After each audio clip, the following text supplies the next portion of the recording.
La salle d'audience de Pretoria vibre, le métal résonne, et un continent retient son souffle devant un verdict dont l'onde de choc dépasse un seul homme. Julius Malema, veste rouge et poing levé, devient l'écran où se projettent les blessures de la terre. En écho, Ibrahim Traoré incarne une souveraineté qui refuse la prosternation de Ouagadougou à Johannesburg. Si la justice devient instrument, que reste-t-il de la liberté? Et qui parle quand ceux qui défient l'Empire sont jugés pour avoir dit tout haut ce que des millions murmurent? Ce jour-là, un procès ressemble moins à un rituel qu'à un révélateur. Le procès de Julius Malema dépasse le simple cadre juridique. Il interroge la solidité d'une démocratie née sur les ruines de l'apartheid et l'idée même de justice en Afrique. Sous la lumière crue des caméras, chaque mot du juge devient une balance. Punir un homme ou rappeler à un pays ce qu'il doit encore réparer. L'enjeu est immense. Une condamnation signifierait la disparition d'une voix d'opposition capable de traduire la colère sociale en langage politique.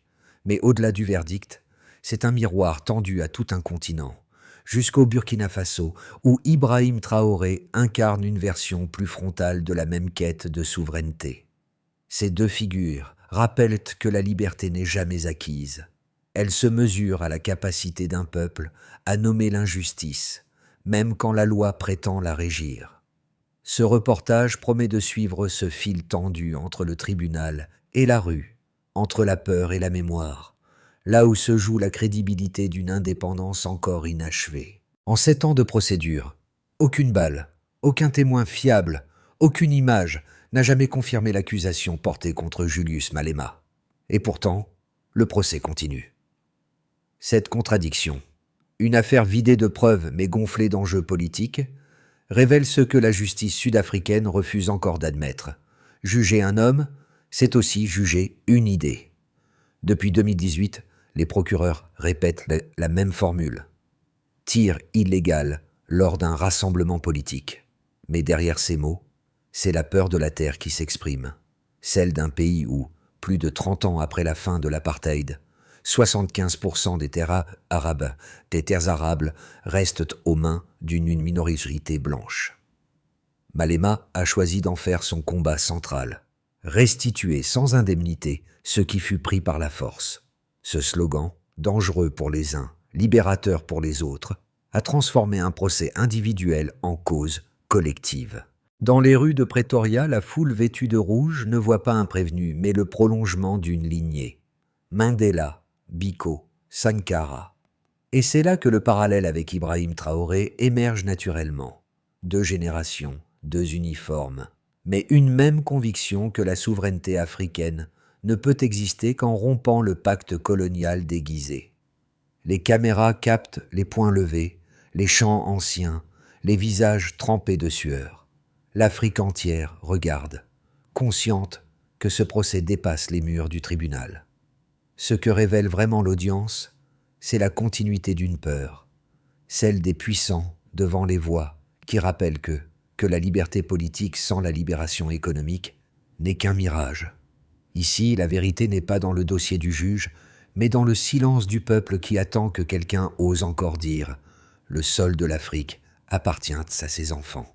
Devant le tribunal, sous un soleil coupant, Julius Malema avance lentement. Sa veste rouge éclate dans la lumière, comme un drapeau qu'on n'a jamais réussi à abaisser. Il s'arrête, lève le poing, le geste est simple, mais il concentre 7 années de défis. Autour de lui, des femmes âgées qui ont connu les gaz lacrymogènes des années 1980 essuient leurs larmes. Des jeunes mineurs scandent son nom, tambourinant sur leur poitrine. L'image traverse les écrans, devient icône avant même le verdict. À l'intérieur, le ton est feutré. Les procureurs déroulent les faits. Malema répond sans hausser la voix. « La prison ou la mort est un insigne d'honneur », dit-il. Derrière cette phrase, la salle chancelle. Le politique devient symbole, car pour ses partisans, ce procès n'est plus celui d'un homme, mais d'une idée, celle que la terre appartient à ceux qui la cultivent. Cette idée franchit les frontières. À Ouagadougou, des pancartes affichent le visage d'Ibrahim Traoré aux côtés de celui de Malema. Deux trajectoires différentes, une même grammaire de résistance. Dans les quartiers pauvres de Pretoria, cette solidarité prend la forme d'un murmure. S'ils enferment Malema, ils réveilleront l'Afrique. Ce murmure, désormais, dépasse les frontières linguistiques et politiques. L'impact est déjà là. La peur change de camp. La dignité retrouve un visage. So what? Quand la loi étouffe la justice, la mémoire devient tribunal. Le 23 janvier, Pretoria se réveille sous un ciel chargé. Dès l'aube, la ville prend des allures de capitale assiégée. Rues bloquées, hélicoptères, chants de foule montant des carrefours. Des milliers de partisans en béret rouge avancent vers le palais de justice comme vers un champ de bataille. À chaque pas, une conviction. La peur a changé de camp. Dans la salle d'audience, la tension est électrique. Julius Malema s'avance, costume sombre, regard fixe. Il sait que quelques mots d'un juge peuvent effacer 15 ans d'une carrière politique. Le silence devient un verdict en suspens. Les procureurs relisent les mêmes accusations. Un tir de fait, sans balles, sans preuves, sans témoins fiables. Le dossier tient debout par la politique, non par la loi. Dehors, la clameur répond au mutisme du tribunal.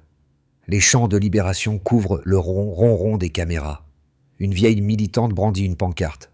« Vous pouvez emprisonner l'homme, pas la mission ». Le slogan enfle, devient refrain national.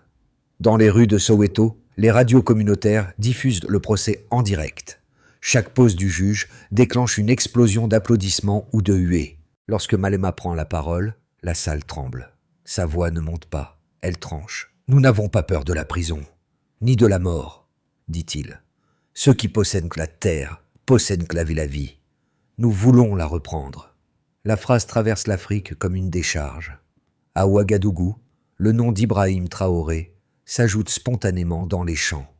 Deux voix, un combat. Le parallèle devient symbole. La souveraineté, ici ou là-bas, se paye au prix du courage. Le climax survient à midi. Le juge demande le silence. Personne n'obéit. Les caméras captent les larmes, les poings levés, les drapeaux trempés de sueur. À l'extérieur, la police aligne ses boucliers. Les haut-parleurs crachent les sirènes. Pourtant, la foule reste.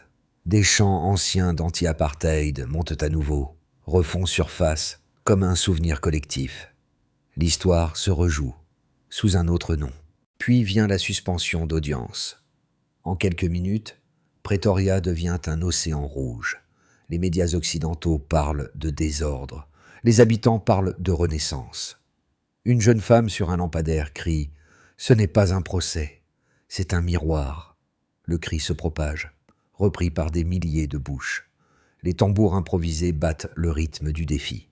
Le soir tombe sans verdict. Mais le mouvement a déjà gagné. Les hashtags envahissent les écrans. Les bus convergent de tout le pays. Les slogans se traduisent dans toutes les langues d'Afrique. À ce moment-là, Julius Malema n'est plus un accusé.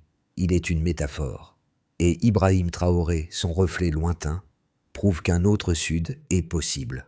Un Sud qui ne demande plus la permission de parler.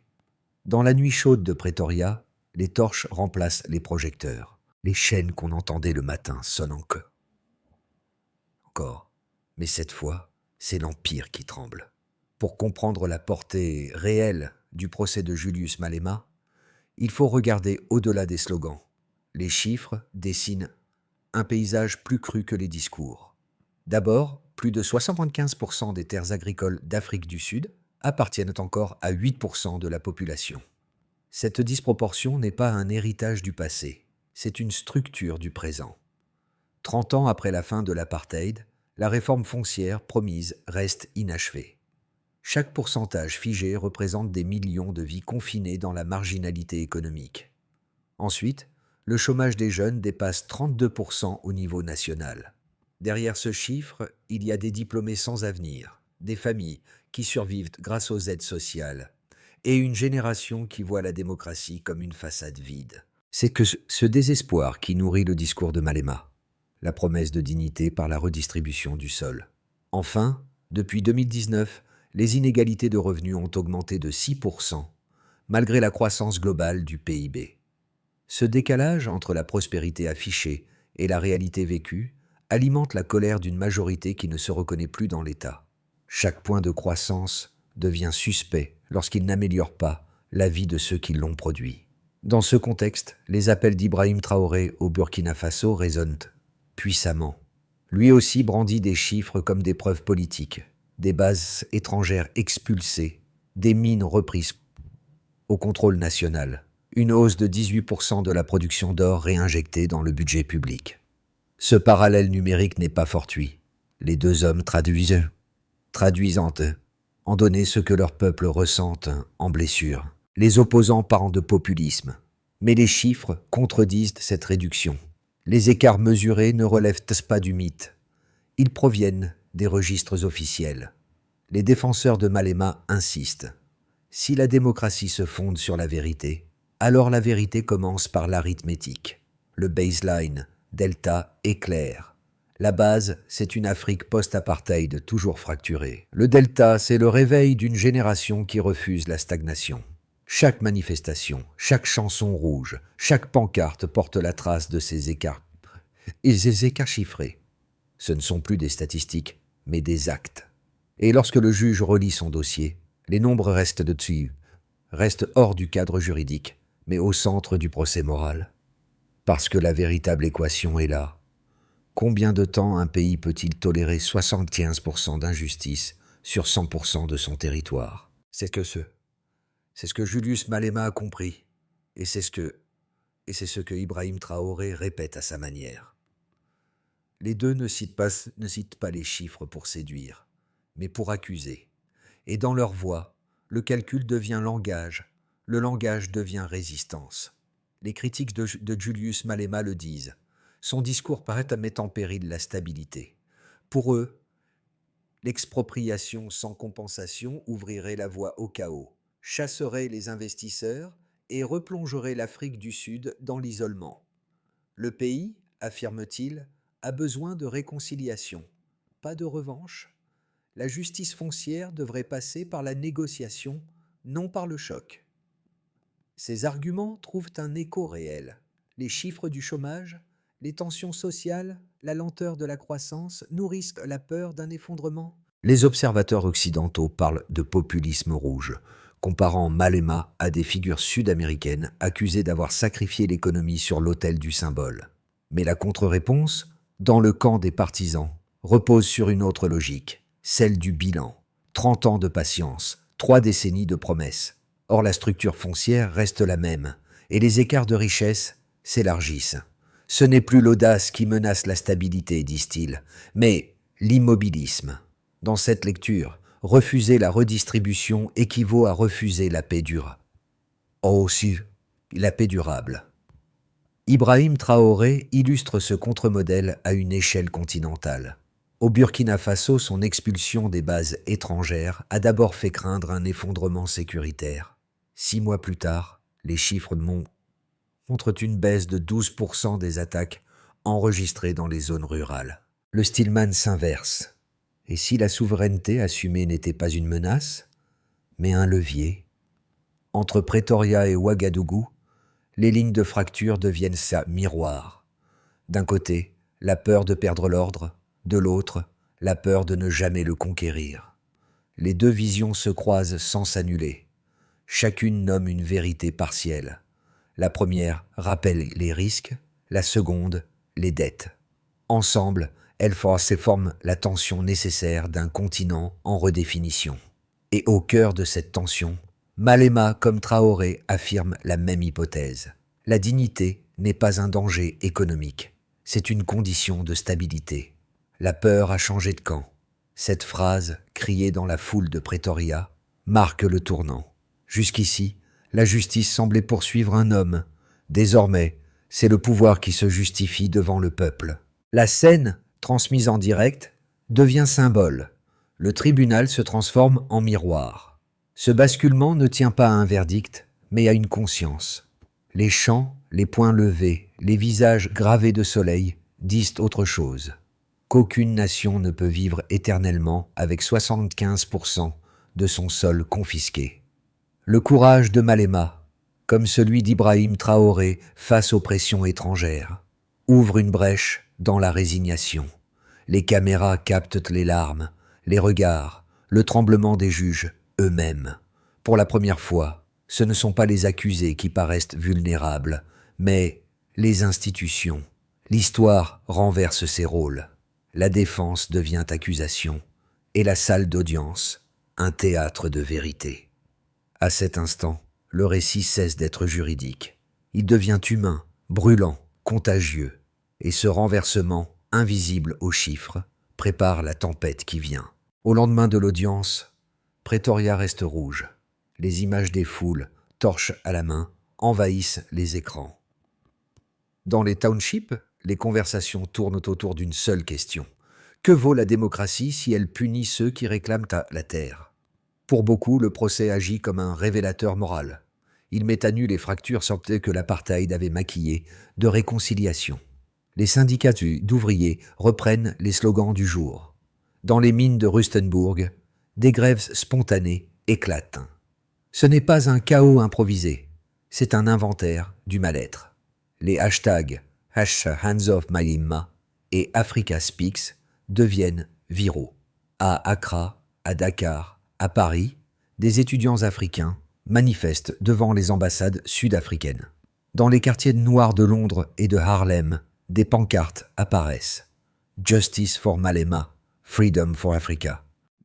Les diasporas redécouvrent leur rôle de caisse de résonance. Et sur chaque affiche, un autre visage s'ajoute à celui du tribun rouge, celui d'Ibrahim Traoré, présenté comme l'exemple d'une souveraineté rendue possible. Les deux noms fusionnent en un même mot symbole, courage africain. Les chancelleries taxées occidentales s'agitent.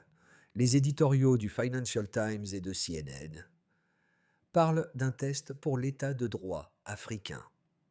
Mais dans les coulisses diplomatiques, la nervosité est palpable.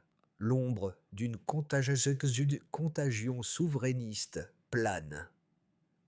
Les marchés craignent un effet domino. Si Pretoria cède, d'autres nations pourraient exiger la révision des contrats miniers, comme l'a fait le Burkina Faso sous Traoré. L'image d'un jeune président en treillis, aux côtés d'un leader civil en veste rouge, fissure le récit occidental d'une Afrique dépendante. Le symbole dérange. Deux figures issues du Sud refusent désormais d'obéir à la grammaire du Nord. À Ouagadougou, Bamako, Niamey, les mouvements panafricains s'emparent du message. Des affiches communes portent la devise « Notre terre, notre loi, notre dignité ».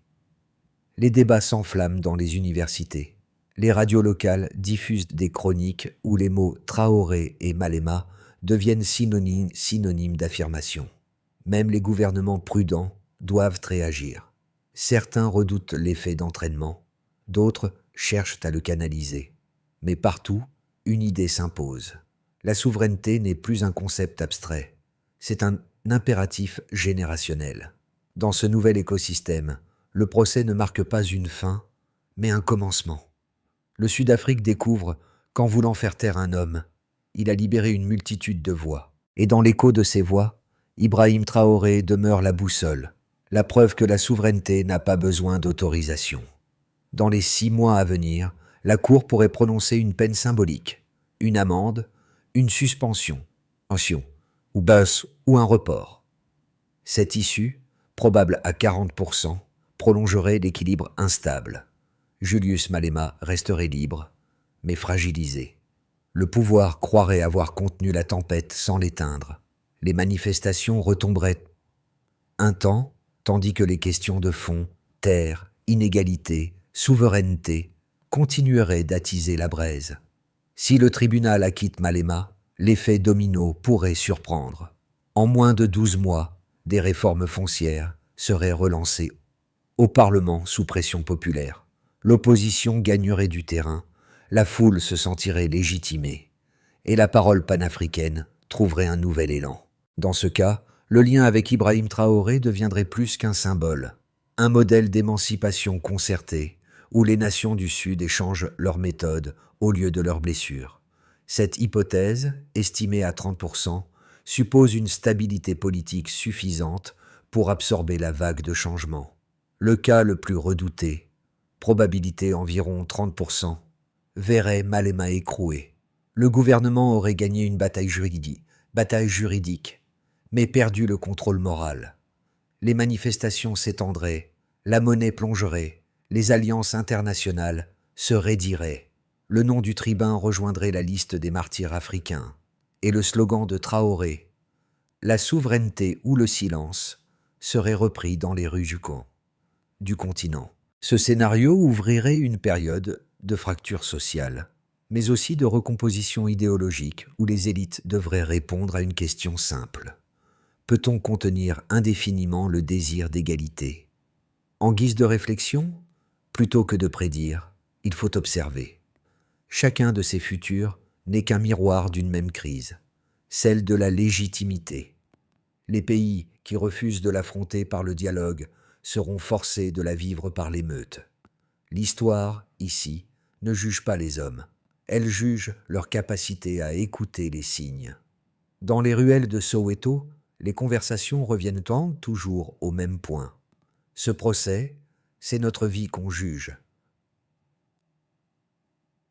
Les habitants parlent de Malema comme d'un frère plus que d'un politicien. Ils n'attendent pas un miracle, mais une reconnaissance. Quand les journaux étrangers évoquent la colère rouge, eux y voient une dignité retrouvée. Une vendeuse ambulante, interrogée devant la gare de Johannesburg, résume d'une phrase « Quand Malema parle, je me sens visible ». Cette visibilité, confisquée depuis des décennies, est devenue l'enjeu principal, car ce que les statistiques nomment inégalité n'est pas seulement économique, c'est le sentiment d'être effacé du récit national. Les étudiants, eux, voient dans le face-à-face entre Julius Malema et Ibrahim Traoré un signe générationnel, celui d'un continent qui n'attend plus la validation extérieure. Pour eux, la jeunesse africaine n'est plus une ressource à gérer, mais une force à libérer. Sur les réseaux, cette idée circule. Nous ne voulons pas hériter d'un futur négocié par d'autres. Dans les églises et les stades, les prêches et les chansons reprennent des bribes du procès. La politique quitte les institutions pour redevenir parole partagée. Ce transfert d'énergie, presque invisible aux experts et pourtant décisif, il transforme la résignation en curiosité, la peur en cohésion. Et c'est peut-être là le vrai verdict. Non pas ce que le juge dira, mais ce que les gens feront du silence après.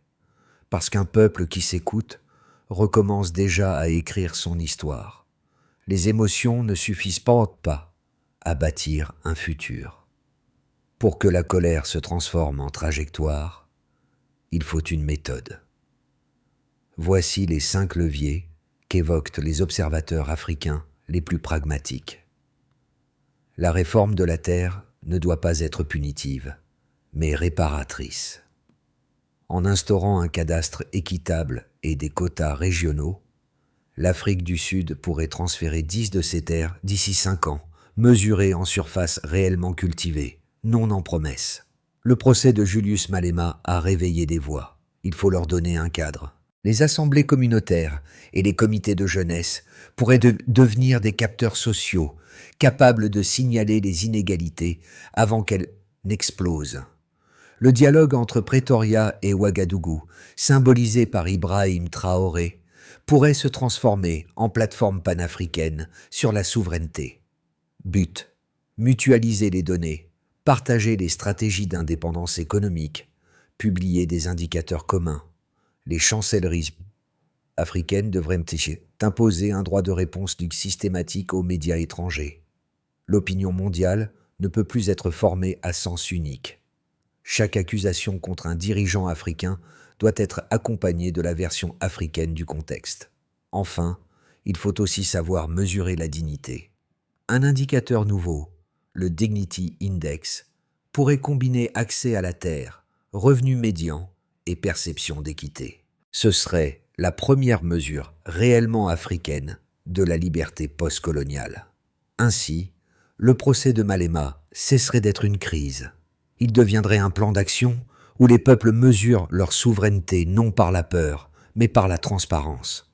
Le poing levé de Julius Malema demeure suspendu dans la mémoire collective. Ce geste, capté par des milliers de téléphones, n'est plus seulement celui d'un homme. C'est la reprise d'un souffle, le même souffle qu'on avait entendu dans la bouche des anciens combattants, dans les champs de Soweto, dans les rues de Ouagadougou. Au Burkina Faso, Ibrahim Traoré évoque souvent la flamme souveraine, cette idée que la liberté, si on ne l'entretient pas, s'éteint d'elle-même. Dans les champs rouges de Pretoria, cette flamme brûle encore. Elle traverse les frontières, mêlant la voix du tribun civil et celle du capitaine en treillis, deux incarnations d'une même insistance. Ne plus courber l'échine. Ce procès n'a peut-être pas rendu justice, mais il a rendu le courage visible. Dans les yeux des femmes âgées et des jeunes mineurs, la peur s'est muée en fierté. Le monde retiendra peut-être les dates et les chiffres. Eux retiendront les visages, parce que chaque génération a son tribunal, mais toutes jugent la même chose, la dignité. Il n'y a pas de fin dans cette histoire, seulement une continuité à assumer. Le procès de Julius Malema aura montré qu'une salle d'audience peut devenir un miroir pour toute une génération. Et dans ce reflet, de Pretoria à Ouagadougou, se lit la même conviction. La souveraineté n'est pas un privilège, c'est une responsabilité. Ibrahim Traoré et Malema ne partagent ni uniforme ni frontières, mais ils partagent une même leçon.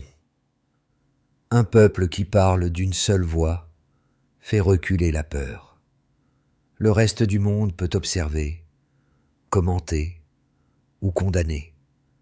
Mais ceux qui vivent cette histoire savent qu'elle ne se termine pas avec un verdict. Alors, à ceux qui écoutent, la question demeure. Que faisons-nous du silence après le jugement? Restons-nous spectateurs ou devenons-nous témoins? Parce qu'au fond, défendre la vérité n'est pas un acte politique, c'est un acte de mémoire. L'Afrique n'attend plus de permission, elle écrit déjà la suite.